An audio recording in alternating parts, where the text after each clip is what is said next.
All right, let's get right into it. The 2026 Formula One season just kicked off with one of the biggest shocks we've seen in a long, long time. The one driver who makes winning look almost easy, Max Verstappen, well, he found his entire weekend flipped on its head. So, we're going to break down exactly what went wrong and, more importantly, what could happen next. This is the big question, isn't it? Seriously, how does the guy who seems totally unbeatable suddenly find himself at the very back of the grid before the race has even started? Let's dive in. So, this all went down in the blink of an eye right at the start of qualifying. It was a moment that sent a total shockwave through the paddock and basically set the stage for a completely wild and unpredictable Australian Grand Prix. And there you have it, straight from the man himself. You can just hear that biting sarcasm, the sheer disbelief in his voice. He's coming into turn one on his very first flying lap, and bam, the car just snaps on him, sending him straight into the barrier. Okay, so here's why the timing of this crash was so brutal. It was his first real attempt at a fast lap. You know, in qualifying, you always want to get a banker lap on the board early on, just in case something goes wrong. Verstappen never even got the chance. One little failure, and poof, his session was over. Just like that. So all the early signs point away from this being driver error. Max said he felt a massive rear lockup that he'd never experienced before. That really suggests a glitch in the car's ridiculously complex brake-by-wire system. The best way to think about it is this. Instead of a physical cable from the pedal to the brakes, it's a computer making all the decisions. And if that computer hiccups for even a fraction of a second, well, the driver is just along for the ride. It really does look like a case of mechanical betrayal. You know what they say, when the cat's away, the mice will play. With Verstappen suddenly out of the picture, the fight for pole position was blown wide open, and one team in particular grabbed that opportunity with both hands. And would you look at that, a Mercedes front row lockout. George Russell absolutely stormed to pole, with his young teammate Kimi Antonelli right there beside him in second. I mean, what a day for them. But look closely at P3. See that? That's a Red Bull, and that little detail is a very important clue that we are going to come back to. This is just a massive statement from Mercedes.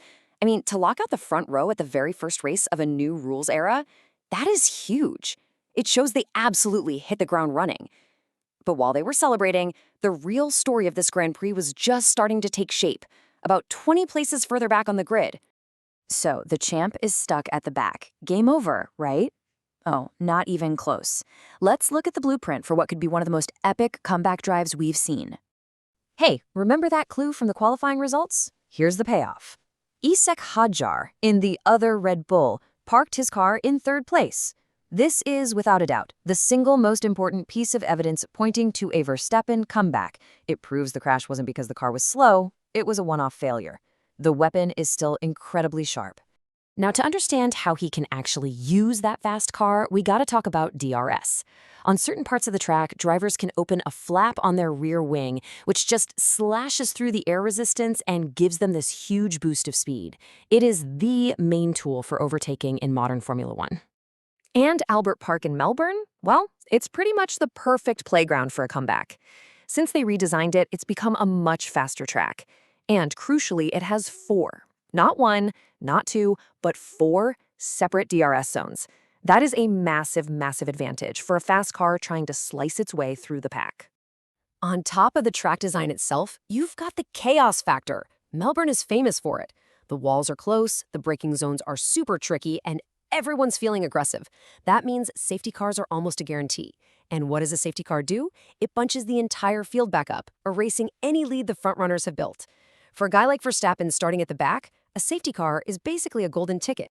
So let's talk actual chances. What do the numbers say? Well, the probability of Verstappen just fighting his way back into the top 10 to score points is a staggering 90%. It's almost a given that he won't be going home empty-handed. But okay, scoring points is one thing. What about a truly amazing result? Well, the chance of him making it all the way into the top 5 is sitting at around 45%. Think about that. That's nearly a coin toss for a driver starting dead last. The potential is absolutely there. And now for the big one, the win. The models are giving him an 8 to 10% chance of victory. Now, I know that might sound low, but for any other driver starting last, that number would be less than 1%. It just shows you how potent that combination of Verstappen, a lightning-fast Red Bull, and a chaotic track really is. So, this is what it all comes down to. We've seen the disaster and we've laid out the blueprint for an incredible recovery. Sunday is going to deliver the verdict on one of the most hyped races in a very long time. And this right here just captures the whole psychological dynamic perfectly. The drivers at the front, they've got everything to lose. They have to be defensive, they have to manage their position. But Verstappen, he has literally nothing to lose and everything to gain. He is going to be on maximum attack from the second those lights go out, and that makes him the most dangerous driver on the grid.